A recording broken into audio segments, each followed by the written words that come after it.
பார்த்திங்கன்னா அந்த வெறுநாய் தெருநாய்களை வந்து நம்ம ஃபஸ்ட்டு அந்த ஃபீட் பண்ணக்கூடாது, என்கரேஜ் பண்ணக்கூடாது. நம்ம எல்லோரும் சொல்லியிருக்கோம். நிறைய பேர் பார்த்திங்கன்னா அவங்க பிஸ்கட்ஸ்லாம் கொண்டு வந்து அவங்க ஒரு இடத்துல பொதுமக்களே அந்த அந்த நாய்களுக்கு நாங்கள் கருணை உள்ளம் இருக்குது அப்படின்னு காட்டுறதுக்காக நிறைய பேர் இந்த மாதிரி அந்த உணவும் சரி பிஸ்கட்ஸும் சரி ஃபீட் பண்ணுறாங்க. அதை நம்ம தவிர்க்கணும். இந்த வீடியோவை சென்ட் பண்ணி எல்லாரும் இதை பற்றி பேச சொன்னாங்க. நான் ஃபஸ்ட்டு என்ன நினச்சேன், எப்பவும் போல் மீடியா வந்து ஃபால்ஸான மெசேஜ் வந்து ஸ்ப்ரெட் பண்ணுறாங்க அப்படின்னு நினச்சேன். அதுக்கப்புறம் இந்த ஃபுல் வீடியோ பார்க்கும்போது தான் எனக்கு தெரிஞ்சுது, மினிஸ்டர் அருண்ராஜ் வந்து இந்த மாதிரி ஃபீடிங் பண்ணக்கூடாதுன்னு சொல்லியிருக்காருன்னு. எல்லா ஆட்சியிலையும் இந்த டாகுங்களுக்கு விடிவு கிடைக்காதனால தான் உங்களுக்கு ஓட்டு போட்டது. நீங்கள் வந்து பிறப்புக்கும் எல்லா உயிருக்கும் சொல்லியிருக்கீங்க. அது வந்து மனுஷங்க வயிறை மட்டும் நிரப்பிட்டு இதுங்க வாய் இல்லாத ஜீவனை வயிற்றுல அடிக்க பார்க்காதீங்க. அவங்களுக்கும் மாற்றம் வரணும் தான் நாங்கள் ஓட்டே போட்டோம்.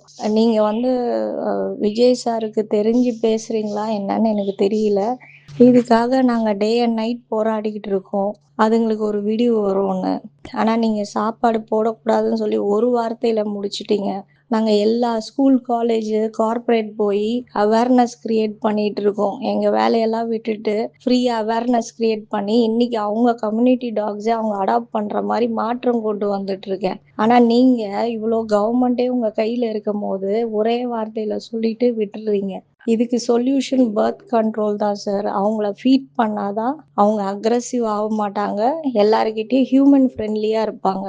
நீங்கள் இந்த மாதிரி சாப்பாடு போடாமல் புறக்கணிச்சிங்கன்னா அப்போ தான் ரேபீஸோட தாக்கம் அதிகரிக்கும். இதை தான் நாங்கள் வந்து எல்லா இடத்துலையும் சொல்லிகிட்டு இருக்கோம். சிஎம் சார், எங்களுக்கு ஒரு நியாயம் வேணும். உங்கள் ஆட்சியிலையும் இதே தவறு நடக்கக்கூடாதுன்னு நாங்கள் எதிர்பார்க்குறோம். அதுக்காக தான் நாங்கள் மாற்றம் கொண்டு வந்தோம். இப்போ இதே தவிர நீங்களும் வந்து கொண்டு வராதீங்க. நீங்கள் சொல்லுவீங்க எதிர்கட்சியில் இருக்கவங்களுக்கும் நான் வந்து நல்லது தான் செய்வேன்னு சொல்லியிருக்கீங்க. அப்போ வந்து ஏன் சார் இந்த வாயிலா ஜீவனை மட்டும் இப்படி வந்து ஒதுக்குறீங்க? அவங்களையும் வந்து பாருங்க, அவங்களும் மாற்றத்துக்கு தான் வந்து இவ்வளோ நாள் வெயிட் பண்ணிட்டு இருந்தாங்க. உங்கள் ஆட்சியில் அவங்களுக்கு ஒரு நல்ல மாற்றத்தை கொடுங்க.